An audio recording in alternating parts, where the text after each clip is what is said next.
देखो गतकाली गोटे आम पुरीर टाउन थाना अंचल गोटे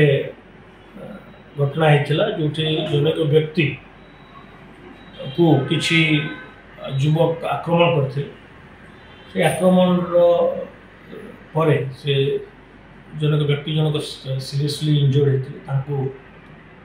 एससीबी शिफ्ट कराइला से मृत्यु घटी पुलिस गोटे हत्या मुकदमा रुजु कर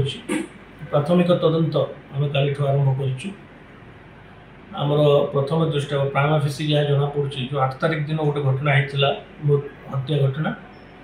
तार गोटे प्रतिशोध नापी गोटे प्रतिशोध परायण हो तार से जो डिसीज्ड जो आज मृत्युवरण करते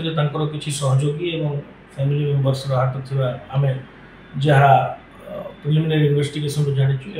परितापर विषय दुखर विषय जे जिते सब संश्लिष्ट अच्छा मैक्सिमम लोक आम जानवा पाई नाबालक माइनर तो यहाँ आम गंभीरतार सहित विचार करूँ कौ परिस्थिति रे ए प्रकार दुईटी इनसीडेंट जेहेतु यहाँ गोटे स्पर्शकतार विषय जो डिसीज्ड से भी माइनर और जो मैंने एक्यूज मैंने से भी माइनर ताको आम बहुत केयरफुली ये मैटरटा को देखुचु बहुत सीरियसली ये मैटरटा को निया आम चेष्टा करुचु जे इन्वेस्टिगेशन तो गोटे पार्ट आम तदंत करूँ जो नियम परिवर्तन अच्छे जो ग्रेव ऑफेंसेस नाबालक हेले भी जो ट्रायल प्रोसेसटा प्रॉपर कोर्ट रे चलो से हिसाब से आम चेष्टा करुचु किंतु आ गोटे इम्पोर्टेंट जिनस आम हो ये एक प्रकार माइनर माने जो वेवार्ड होकर एक प्रकार काम मुकदमा करुँच चेक कर काउंसलिंग कर से आम गंभीरतार सहित विचार करुँ मु भावुँ किसी दिन भितर आम गोटे स्वतंत्र अभियान आरंभ करूँ जो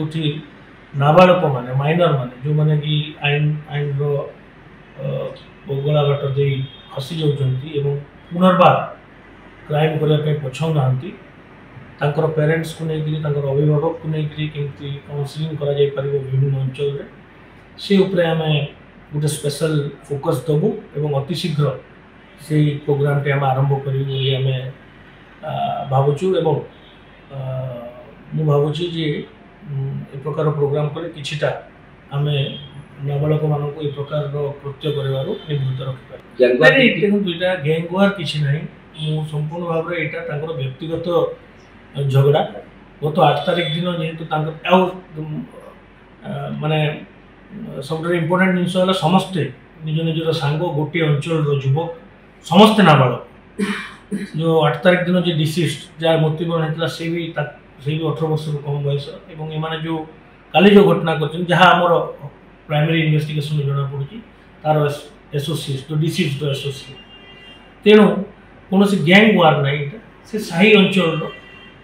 केवल माने वेवार्ड नाबालक माने दे नीड मोर अटेंशन आहरी टिके काउंसलिंग आवश्यकता अच्छी जहाँ मुझे मन करे खजा व्यवसाय दांडे जो खजा व्यवसाय चली खजा व्यवसाय को लेकिन हणाकटा जो मैंने मर्डर कर पछरे खजा व्यवसाय से रही हाँ गोटे रिजन होपे खजा व्यवसाय किंतु खजा व्यवसाय एत बड़ घटना दुईटी घटवाटा आमपाई उद्वेगर विषय जोटा आम बहुत सीरियसली निया ऑल फील्ड ऑफिसर्स जो मैंने अच्छा स्ट्रिक्टली डायरेक्शन दिखाई whatever be the reason जेकोसी रीजन होना कहीं प्रकार जिनस जमी रिपीट न हो नाबालक मान प्रति से उचित ध्यान देवे जदि किसी नजर में आसूची काउंसलिंग करने पदक्षेप ने प्रकार जिनस कहुई आम यत्नवान अच्छु आम प्रतिश्रुति सर जी काली हरिहर्ष थाना मामला रही जो जी मृत्युवरण कर आगु बहुत अपराधिक मामला रही तेणु आम से कहले जेहेतु अंचल रे गोटे पतियार लड़ाई भितर गंडगोल होता बट मु पुनर्बार रिपीट करुच्ची जे आमर सब चिंताजनक विषय हूँ नाबालक मैंने संश्लिष्ट अच्छा व्यथित कर ଏବଂ ଆମେ ତାକୁ ଅତି ଗମ୍ଭୀରତାର ସହିତ ନେଇଛୁ ଏବଂ ସେ ଉପରେ ଆମେ ସେଇ ଦିଗରେ ଆମେ ସ୍ପେଶାଲ ଫୋକସ୍ ଦେଇଥାଉ। सर विभिन्न थाना मानक एमती नाबालिका नाबालक मानक एमती अपराध बढ़ुची तेणु सबू थाना गुड़िक केवल पेट्रोलिंग कड़ाकड़ी हम नाबालक मैंने निशार वंचित हे देखो पेट्रोलिंग गोटे व्यवस्था किंतु जो नाबालक मानकर कथा आसूची सब महत्वपूर्ण हूँ काउनसिलिंग पेरेंट्स मान सहित काउनसिलिंग करवा गोटे स्पेशल प्रोग्राम आमको भावना पड़ो एवं आम अति शीघ्र अलग एजेंसीज मान को जमी child protection officer district administration है CWC है